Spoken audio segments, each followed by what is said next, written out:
tăng ya pi ken ngala jet ngala ye tăng ya pi ken kia jing ngam ken randin wala pi kuslai ngan petien ngan penkben habaya pi ken ngala ye ngala jet habaning kong kis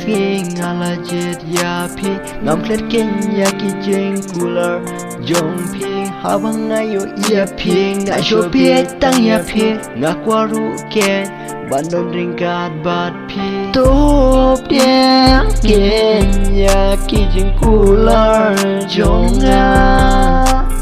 kumba nga la je tang ya pi ya pi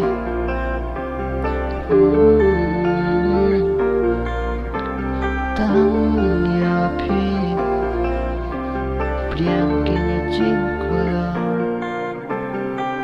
Om day ken bang akular top ya pi ken ring akular shiju nom bane bat pi lada pim songet to pe shua yang na lada pim shanye to pe shua dang islamnya ngam day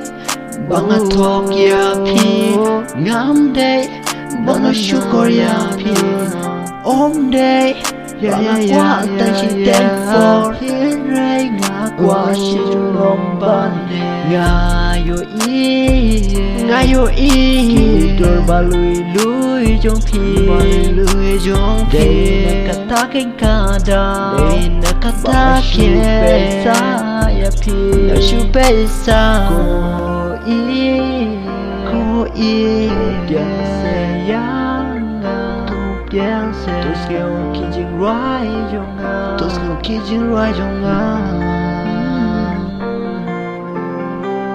Om day ken bang akular tok ya pi ring akular shiju nom bane bat pi lada pim ngeu nge to pe shua yang na lada pim shanya to pe shua da kisnam ya ngam day bang tok ya pi